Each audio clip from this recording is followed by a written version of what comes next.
ಆ ಕಾಲದಲ್ಲಿ ಯೇಸು ತಮ್ಮ ಶಿಷ್ಯರಿಗೆ ಹೀಗೆಂದರು, ಜನರಿಗೆ ತೋರಿಸಿಕೊಳ್ಳುವುದಕ್ಕಾಗಿ ನಿಮ್ಮ ಧಾರ್ಮಿಕ ಕಾರ್ಯಗಳನ್ನು ಅವರ ಎದುರಿಗೆ ಪ್ರದರ್ಶಿಸದಂತೆ ಎಚ್ಚರಿಕೆಯಿಂದಿರಿ. ಹಾಗೆ ಮಾಡಿದರೆ ಸ್ವರ್ಗದಲ್ಲಿರುವ ನಿಮ್ಮ ತಂದೆಯಿಂದ ನಿಮಗೆ ಪ್ರತಿಫಲ ದೊರಕದು. ಅಂತೆಯೇ ನೀನು ದಾನ ಧರ್ಮ ಮಾಡುವಾಗ ತುತ್ತೂರಿಯನ್ನು ಊದಿಸಬೇಡ, ಜನರ ಹೊಗಳಿಕೆಗಾಗಿ ಕಪಟಿಗಳು ಪ್ರಾರ್ಥನಾ ಮಂದಿರಗಳಲ್ಲೂ ಹಾದಿ ಬೀದಿಗಳಲ್ಲೂ ಹೀಗೆ ಪ್ರದರ್ಶನ ಮಾಡುತ್ತಾರೆ. ಅವರಿಗೆ ಬರಬೇಕಾದ ಫಲ ಪೂರ್ತಿಯಾಗಿ ದೊರಕಿಯಾಯಿತೆಂದು ನಿಮಗೆ ಖಚಿತವಾಗಿ ಹೇಳುತ್ತೇನೆ. ಆದರೆ ನೀನು ದಾನ ಧರ್ಮ ಮಾಡುವಾಗ ನಿನ್ನ ಬಲಗೈ ಕೊಡುವುದು ನಿನ್ನ ಎಡಗೈಗೂ ತಿಳಿಯದ ಹಾಗೆ ಗೌಪ್ಯವಾಗಿರಲಿ. ಅಂತರಂಗದಲ್ಲಿ ನಡೆಯುವುದನ್ನು ನೋಡುವ ನಿನ್ನ ತಂದೆ ನಿನಗೆ ಪ್ರತಿಫಲವನ್ನು ಕೊಡುವರು.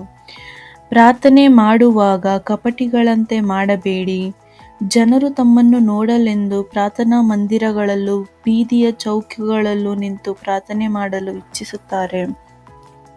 ಅವರಿಗೆ ಬರಬೇಕಾದ ಪೂರ್ತಿ ಫಲ ಆಗಲೇ ಬಂದಾಯಿತೆಂಬುದು ನಿಮಗೆ ಚೆನ್ನಾಗಿ ತಿಳಿದಿರಲಿ. ನೀನು ಪ್ರಾರ್ಥನೆ ಮಾಡುವಾಗ ನಿನ್ನ ಕೊಠಡಿಗೆ ಹೋಗು, ಬಾಗಿಲನ್ನು ಮುಚ್ಚು, ಅಂತರಂಗದಲ್ಲಿರುವ ನಿನ್ನ ತಂದೆಗೆ ಪ್ರಾರ್ಥನೆ ಮಾಡು. ಅಂತರಂಗದಲ್ಲಿ ನಡೆಯುವುದನ್ನು ನೋಡುವ ನಿನ್ನ ತಂದೆ ನಿನಗೆ ಪ್ರತಿಫಲವನ್ನು ಕೊಡುವರು. ಉಪವಾಸ ಮಾಡುವಾಗ ಕಪಟಿಗಳಂತೆ ಮುಖ ಸಪ್ಪೆ ಮಾಡಬೇಡಿ.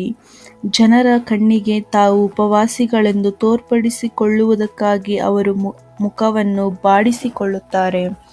ಅವರಿಗೆ ಬರಬೇಕಾದ ಫಲ ಪೂರ್ತಿಯಾಗಿ ದೊರಕಿಯಾಯಿತೆಂದು ನಿಮಗೆ ಖಚಿತವಾಗಿ ಹೇಳುತ್ತೇನೆ.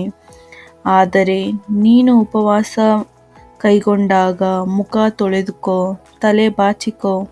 ಆಗ ಉಪವಾಸ ಮಾಡುವವನಂತೆ ನೀನು ಜನರಿಗೆ ಕಾಣಿಸಿಕೊಳ್ಳುವುದಿಲ್ಲ, ಅಂತರಂಗದಲ್ಲಿರುವ ನಿನ್ನ ತಂದೆಗೆ ಮಾತ್ರ ಕಾಣಿಸಿಕೊಳ್ಳುವೆ.